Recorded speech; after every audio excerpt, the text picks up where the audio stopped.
Hey, friendo, Steve here. Welcome back to Wrestle Juice. Do you guys want to talk about the Royal Rumble? Do y'all want to talk about betting odds? Do y'all want to talk about surprise Rumble entrants? Hey, let's talk about them all at the same time, because if you take a look at the betting odds for the Royal Rumble this year, there are some shocking, what would be complete surprise entrants that are going to be in the Royal Rumble this year. This happens every year.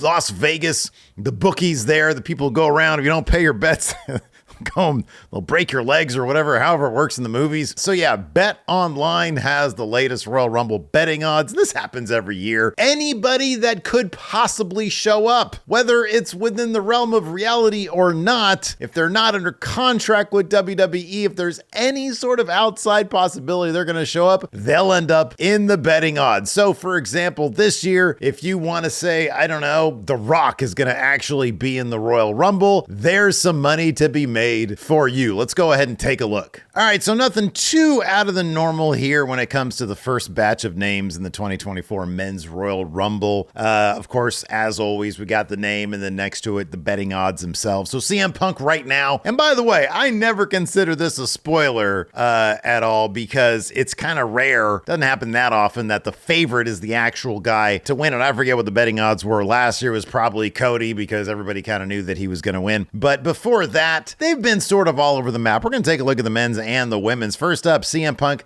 He is the favorite this year, followed by Cody Rhodes. Seems kind of obvious at this point that CM Punk, assuming Seth Rollins isn't injured, is going to be the guy facing Seth Rollins at WrestleMania, and Cody Rhodes is going to be the guy facing Roman Reigns at WrestleMania. But right behind them, you've got Gunther, who's the current Intercontinental Champion, and then behind him is Randy Orton and LA Knight. Now, the weird thing about Randy Orton and LA Knight, of course, is they got a match at the Royal Rumble. That's never really stopped people before. I think a couple of years ago, Becky Lynch had a match at the Royal Rumble, and then she got into the Royal Rumble by taking out, I want to say Lana. I don't know. My memory's kind of for shit. After that, we've got Dwayne. We've got The Rock. I don't think for a single solitary second that The Rock's going to be there, but given his lengthy social media post a couple weeks ago when he showed up on Raw, it was Raw, he's going to be involved in WWE in some way, shape, or form, I think. So, yeah, he's going to be in there. I'm kind of surprised that he's as high as he is, as opposed to like a guy like Drew McIntyre, who's currently involved in stories regarding the actual World Heavyweight Championship. So I'm kind of surprised that Drew McIntyre is substantially lower on the betting odds than The Rock. But, you know, The Rock called out Roman Reigns, so I guess that does kind of make sense. After that, we had Jey Uso, and things start to get a little bit weird maybe at that point. MJF, who, yeah, he's been taken off the AEW roster page, but there has been like no reporting on what his contract status is. I personally think he's already re-signed with AEW, but it's always possible that he could be a surprise entrant in the Royal Rumble. Let's take a look at some of these other names, the next batch of them here. We have some ones that sort of make sense. Ooh, let me go up to Sami Zayn there. We got Sami Zayn, we got Kevin Owens, Solo Sikoa, Brock Lesnar, who a lot of people, it's been speculated now that Brock is going to be back pretty shortly.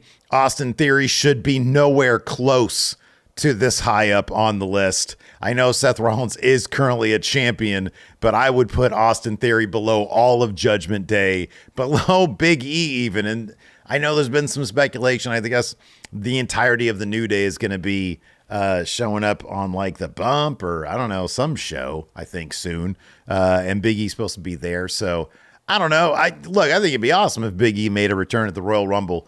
I would hope and pray to God that, like, you know, all overhead, anything, belly-to-belly suplex, whatever, those are all done for him because, God, I love Big E. I think he's great, and I want him to be happy and healthy.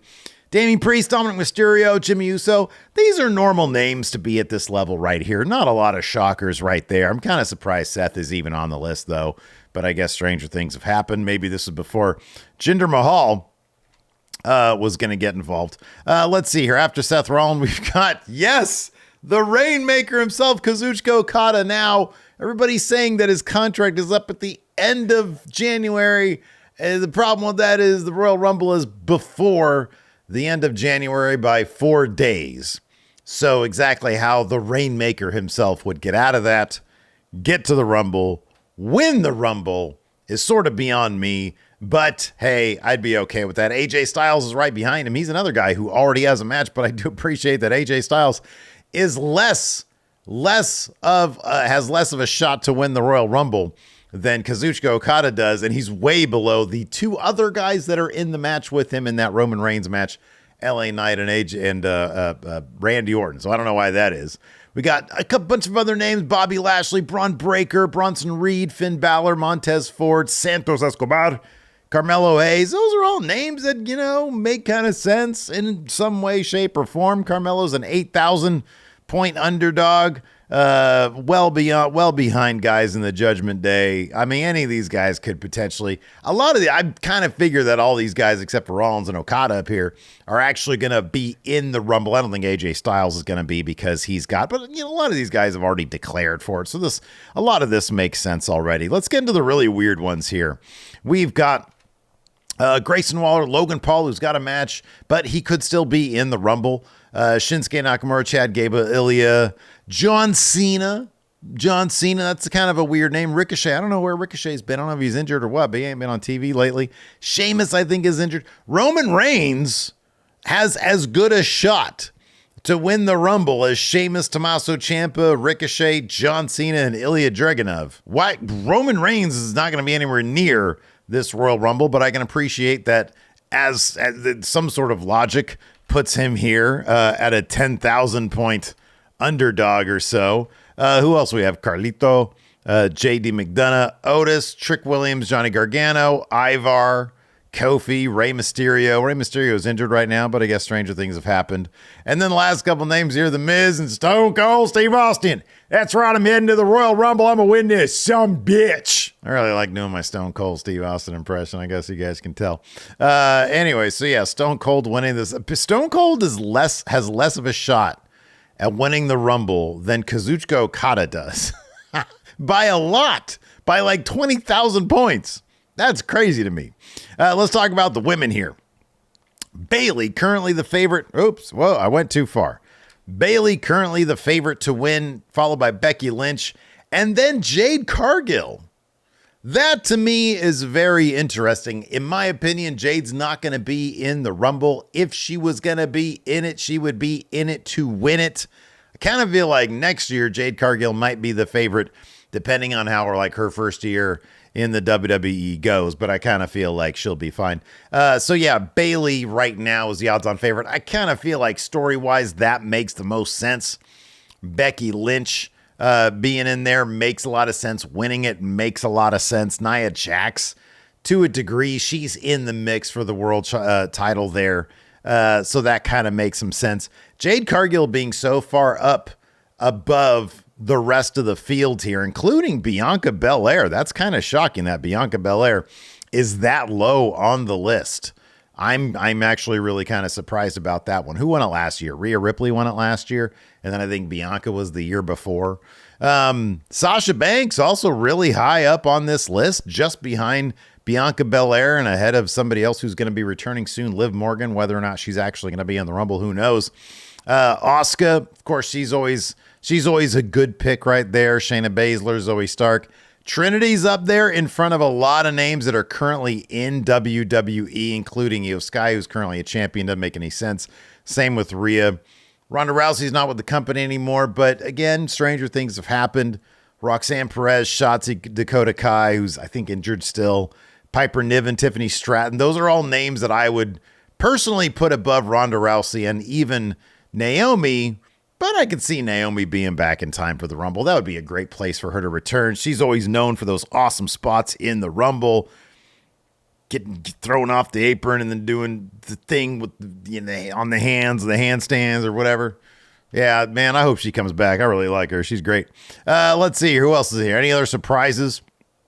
Chelsea Green, Mia Yim, Tegan Knox, Xia Li, Zelina Vega, Cora Jade. Unfortunately, this is going to have to be updated. She's out for a year with a knee injury, which is a big bummer because she just came back. Current NXT champion Lyra Valkyria. Kind of surprising she's this far down on the list. There's like other names that I would have put ahead of her, including Roxanne Perez, who I guess is going to be challenging her pretty quickly for that. Some people who haven't been around for a little while due to baby. Alexa Bliss and Carmella are both on here in the mix there with Blair Davenport and somebody who's on TV regularly, Candice LeRae, Indy Hartwell, Isla Dawn, Trish Stratus might be making a return. She's a 15,000 point underdog. Nikki Cross really hasn't been doing a lot lately. Natalia, the Bellas, who I thought were kind of on the outs with the WWE. Lita, Tamina, Michelle McCool, who had a really good showing, a bizarrely good showing in the Rumble a couple of years ago, which was weird. And then Ava. Ava is less than Michelle McCool. The Rock's daughter is like lower than Michelle McCool, Tamina, and Lita. And Maurice? That to me is kind of shocking. But yeah, the fact that Sasha Banks is so high up here, and it's because, you know why? It's because she hasn't debuted for AEW yet. If she were to debut with AEW, they'd be taking her off this list. I'm kind of surprised Camille's not on here because there is a rumor that she was supposed to be signing with the company, or at least that WWE wants her. So yeah, anyways, Kazuchika Okada. Personally, I think he's going to win the Royal Rumble. I think Rainmaker's going to come back. He's just going to break his contract 4 days ahead of time, or WWE will just buy those last 4 days out, and the Rainmaker will stand tall at the Royal Rumble and challenge both Roman Reigns and Seth Rollins. A couple Rainmakers later, we're going to have a new unified champion. That's what I think. What do you guys think in the comments below? I don't know. I always like looking at the betting odds. I think they're kind of fascinating. Vegas thinks weird, man. They got some weird thoughts going on. See you around.